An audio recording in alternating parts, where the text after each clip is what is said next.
కొత్త నోటిఫికేషన్లు మళ్లీ జూన్ తర్వాతనే సాధ్యమవుతుందా?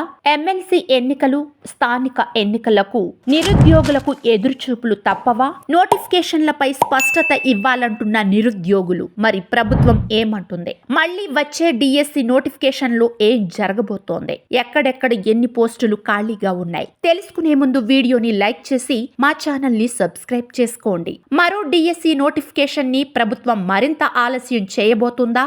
ఏ అవును, బి కాదు. మీ ఆన్సర్ ని కామెంట్ బాక్స్ లో కామెంట్ చేయండి. తెలంగాణలో వరుసగా నోటిఫికేషన్లకు ఇప్పుడు బ్రేకులు పడ్డాయి. ఎమ్మెల్సీ ఎన్నికల కోడ్ తర్వాత స్థానిక ఎన్నికలు జరగబోతున్నట్లు ప్రకటనలుండడంతో జాబ్ క్యాలెండర్ పై స్పష్టత ఇవ్వాలని నిరుద్యోగులు కోరుకుంటున్నారు. గత ఏడాది టెట్ పరీక్ష, ఆ తర్వాత డిఎస్సి నిర్వహించిన ప్రభుత్వం ఇప్పుడు మరో డిఎస్సికు సిద్ధమైంది. గత ఏడాది 11,000 పోస్టులతో డిఎస్సి నిర్వహించగా ఇప్పుడు మరో 6,000 పోస్టులు భర్తీ చేసే ఆలోచనలో ఉంది. తెలంగాణలో గత ఏడాది మెగా డిఎస్సి కోసం అభ్యర్థుల నుంచి డిమాండ్ వచ్చినా సాధ్యం కాకపోవడంతో 11,000 పోస్టులతో డిఎస్సి నిర్వహించింది. త్వరలో మరో డిఎస్సి ఉంటుందని అభ్యర్థులకు ముఖ్యమంత్రి రేవంత్ రెడ్డి, డిప్యూటీ సీఎం బట్టి విక్రమార్క నచ్చజెప్పారు. ఫిబ్రవరి నెలలో మరో డిఎస్సి నోటిఫికేషన్ ఉంటుందని వివిధ సందర్భాల్లో ప్రకటించారు. ఇందులో భాగంగానే రాష్ట్ర వ్యాప్తంగా ఖాళీగా ఉన్న టీచర్ పోస్టుల్ని విద్యాశాఖ గుర్తించింది. రాష్ట్ర వ్యాప్తంగా మొత్తం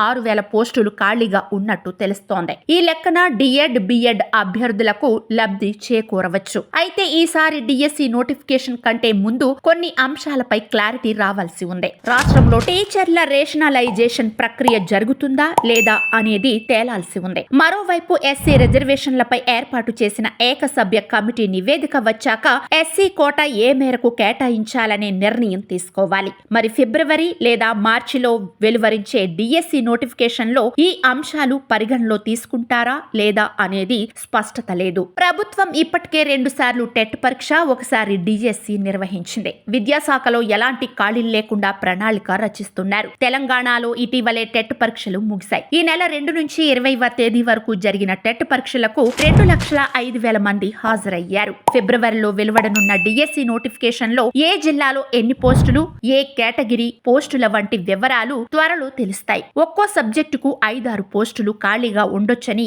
అంచనా వేస్తున్నారు. కొన్ని జిల్లాల్లో 2-3 ఉంటాయి. మరికొన్ని జిల్లాల్లో 10 నుండి 20 వరకు కూడా ఉంటాయి. ఈ లెక్కన ఎస్జిటితో పాటు స్కూల్ అసిస్టెంట్లు కూడా భారీగానే ఉంటాయి. ఎందుకంటే కొత్త టీచర్స్ తో కొరత కొంతవరకే తీరింది. కానీ కొన్ని జిల్లాల్లో పరిస్థితి ఎక్కడ గొంగళి అక్కడిలానే ఉంది. ఈ విద్యా సంవత్సరం ఏదో రకంగా నెట్టుకొచ్చినా వచ్చే విద్యా సంవత్సరం ఆరంభం నాటికి అంటే జూన్ వరకు టీచర్ల కొరత తీవ్రమవుతుందని ఉపాధ్యాయులే చెబుతున్నారు. ఈ పరిస్థితుల్లో ప్రభుత్వానికి ఎప్పటికప్పుడు స్పష్టమైన సమాచారం ఇచ్చి పటిష్టమైన ప్రణాళికతో ముందుకెళ్తే తప్ప సర్కారు బడుల్లో బోధన అవాంతరాలు తొలగిపోవన్న అభిప్రాయాలు వ్యక్తమవుతున్నాయి. ఈ విధంగా చూస్తే వచ్చే డిఎస్సిలో పోస్టులు ఎక్కువగానే ఉండే అవకాశం ఉంది. 2024 డిఎస్సి ప్రకారం చూస్తే ఉమ్మడి జిల్లాలో మొత్తం 363 మంది ఎస్జిటిలు నియామకమయ్యారు. ఇవి పోను ఉమ్మడి జిల్లాలో ఇంకా 778 పోస్టులు ఖాళీగా ఉన్నాయి. జిల్లాల వారీగా చూస్తే జగిత్యాల జిల్లాలో 441, కరీంనగర్ లో 311, పెద్దపల్లిలో 158, రాజన్న సిరిసిల్ల జిల్లాలో 231 ఎస్జిటి పోస్టులు ఖాళీగా ఉన్నాయి.